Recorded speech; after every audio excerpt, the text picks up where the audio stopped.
கருவாடு தொக்கு யாருக்கு தான் பிடிக்காது? வாங்க நெத்திலி கருவாடு தொக்கு எப்படி செய்கிறதுன்னு பார்த்தலாம். அதுக்காக நெத்திலி கருவாடு எடுத்திருக்கேன். நெத்திலி கருவாடை ஃபஸ்ட்டு சுத்தம் பண்ணி எடுத்துக்கணும். இந்த மாதிரி தலையெல்லாம் பிச்சுட்டு இதை சுடுதண்ணியில் ஊற போட்டுறணும். ஒரு 1/4 மணி நேரத்துலேருந்து அரை மணி நேரம் வரைக்கும் ஊற போட்டிங்க அப்படின்னாலே போதும். நல்லா கருவாடு க்ளீன் ஆயிரும்.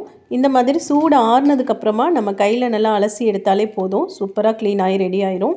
இதில் மிளகாத்தூள், உப்பு, இந்த கருவாட்டில் உப்பு இருக்காது, அதனால் இது ரெண்டையுமே போட்டு மிக்ஸ் பண்ணிவிட்டு ஃபஸ்ட்டு எண்ணெய் ஊற்றி இதை பொரிச்சு எடுத்துக்கலாம். நல்ல ஒரு மொறுமொறுப்பாக பொரிச்சு எடுக்கணும். கோல்டன் ப்ரௌன் கலர் ஆகிற வரைக்கும் விட்டுட்டு அதுக்கப்புறமா இதை பொரித்து தனியாக எடுத்து ஒரு பிளேட்டில் வச்சுக்கலாம். அதே எண்ணெயில் நல்ல பொடியாக நறுக்குன பெரிய வெங்காயம் 4-5 பெரிய வெங்காயம் எடுத்திருக்கேன். வெங்காயம் வதங்குறதுக்காக உப்பு சேர்த்திட்டு அது நல்லா வதங்கினதுக்கப்புறம் இடித்து வச்ச பூண்டு, பொடியாக நறுக்குன தக்காளி, பச்சை மிளகாய், இது எல்லாத்தையும் நல்லா சேர்த்துட்டு ஒரு 2 நிமிஷம் மூடி போட்டு மூடி வச்சு எடுத்துட்டோம் அப்படின்னா நல்லா வெந்து ரெடி ஆகிடும். நம்ம சேர்த்திருக்க வெங்காயம், தக்காளி, பூண்டு இதெல்லாம் நல்லா வெந்து மசிஞ்சதுக்கு அப்புறமா இதில் மசாலா தூளெல்லாம் ஆட் பண்ணிக்கலாம். மிளகாத்தூள், மஞ்சள் தூள், மல்லித்தூள் கொஞ்சமாக சேர்த்திருக்கேன்.